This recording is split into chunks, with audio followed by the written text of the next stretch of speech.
दोस्तों कहते हैं किसी का कबाड़ किसी के लिए सोना, और यही हो रहा है ओमान और भारत के साथ। भारत ओमान से 20 से ज्यादा जगुआर फाइटर जेट खरीदने वाला है, जो कि ओमान के लिए कबाड़ बन चुके हैं, लेकिन भारत के लिए बड़ी राहत है। इसके अलावा भारत ने पाकिस्तान की मुसीबतें और बढ़ा दी है। एक तरफ अफगानिस्तान द्वारा पाकिस्तान पर हमले किए जा रहे हैं, तो दूसरी तरफ भारत ने पाकिस्तानी सीमा के बहुत करीब एक बड़ा नोटैम जारी कर दिया है, जहां पर भारतीय फाइटर जेट्स, टैंक, तोपे युद्ध अभ्यास के लिए जा रहे हैं। जानेंगे इन दोनों खबरों के बारे में इस वीडियो में। दरअसल ओमान ने अपने 20 से ज्यादा रिटायर्ड जगुआर लड़ाकू विमान इंडिया को देने का फैसला किया है, और इंडिया इन जेट्स को उड़ाने के लिए नहीं बल्कि इनके पार्ट्स निकालकर अपनी जगुआर फ्लीट को जिंदा रखने के लिए इस्तेमाल करेगा। ये फैसला ऐसे समय पर आया है जब इंडियन एयरफोर्स के पास सिर्फ 6 जगुआर स्क्वाड्रन बचे हैं और पूरी फोर्स पहले ही कम होती फाइटर स्ट्रेंथ से जूझ रही है। आज के दौर में जब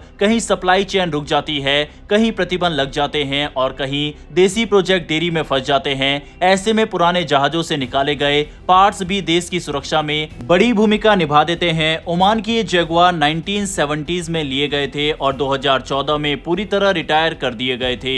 दुनिया में अब बहुत कम जगह बची है जहां से जगुआर के इस्तेमाल लायक पार्ट्स मिल सके, इसीलिए ये डील इंडिया के लिए सोने पर सुहागा है। इससे पहले इंडिया को 2018 में फ्रांस से 31 जगुआर मिले थे और कुछ एयरफ्रेम यूके व ओमान से भी पहले मिल चुके थे।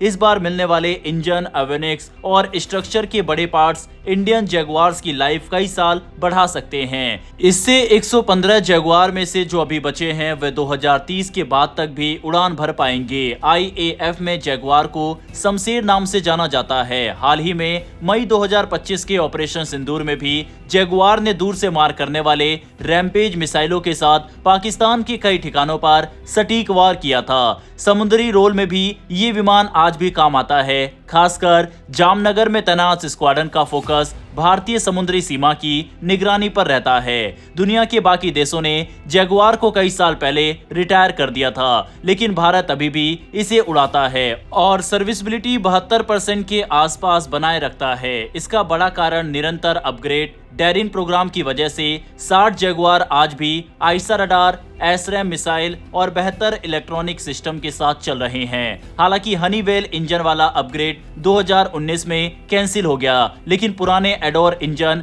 अभी भी चलाए जा रहे हैं, बस इन्हें ज्यादा मेंटेनेंस चाहिए। ओमान से मिलने वाले जगुआर सिर्फ एक तोहफा नहीं बल्कि जरूरत के समय मदद है। दोनों देशों के बीच दशकों से मजबूत रिश्ते हैं और दोनों हिंद महासागर में एक दूसरे को सुरक्षा पार्टनर की तरह देखते हैं। पुराने विमान से मिलने वाले wing parts, hydraulic system, engine और बाकी मुख्य कंपोनेंट IAF की मेंटेनेंस टीम के लिए बड़ी राहत होंगे।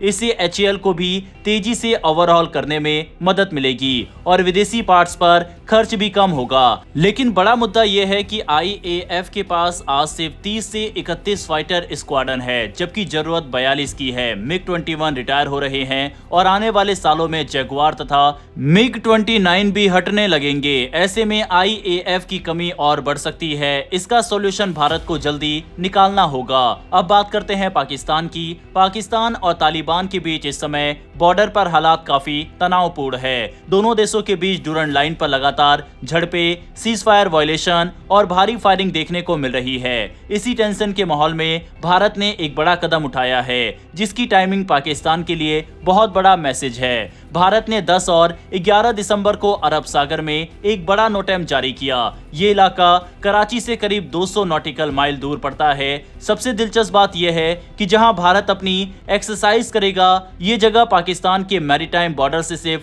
70 नॉटिकल माइल दूर है। मतलब इंडियन एयरफोर्स पाकिस्तान के बिल्कुल करीब अपनी एयर एक्सरसाइज करने जा रहा है। इस एक्सरसाइज में भारत अपने top fighter jets, mid air refueller, surveillance aircraft और लॉन्ग रेंज स्ट्राइक प्लेटफॉर्म का इस्तेमाल करेगा। ये कोई साधारण ड्रिल नहीं है, बल्कि हाई इंटेंसिटी ऑपरेशन को टेस्ट करने वाली बड़ी एक्टिविटी है, जिसमें air to air engagement, long range strike और मैरीटाइम सर्विलेंस जैसी चीजें शामिल होंगी। अब सवाल उठता है, भारत ने ये एक्सरसाइज इसी समय क्यों रखी? असल में इस वक्त पाकिस्तान चार तरफ से प्रेशर में है। अफगानिस्तान के साथ बॉर्डर पर लगातार झड़पें हो रही है और पाक आर्मी चमन क्रॉसिंग से पीछे हट चुकी है। अंदरूनी हालात भी खराब है। इमरान खान की गिरफ्तारी को लेकर बड़े स्तर पर विरोध प्रदर्शन हो रहे हैं। बलूचिस्तान लिबरेशन आर्मी और टीटीपी जैसे ग्रुप पाकिस्तान में लगातार हमले कर रहे हैं, यानी पाकिस्तान अंदर भी अस्थिर और बाहर भी टेंशन में है। ऐसे समय में भारत का अपनी नेवी और एयरफोर्स को पाकिस्तान के एक्सक्लूसिव इकोनॉमिक जोन के बिल्कुल पास भेजना एक स्पष्ट मैसेज है। भारत किसी भी सिचुएशन में तैयार है और जरूरत पड़ी तो सी फ्रंट पर ऑपरेशन करने से पीछे नहीं हटेगा। कुल मिलाकर भारत ने इस नोटैम और इस एक्सरसाइज के जरिए पाकिस्तान को एक बड़ा संदेश भेजा है। अनस्टेबल पाकिस्तान के लिए ये समय बेहद संवेदनशील है और भारत पूरी तरह से तैयार है। यही कारण है कि भारत के लगातार नोटैम पाकिस्तान की मुसीबतें बढ़ा रहे हैं। फिलहाल दोस्तों, इस वीडियो में इतना ही। फिर मिलेंगे ऐसी एक नई वीडियो के साथ। धन्यवाद। जय हिंद, जय भारत।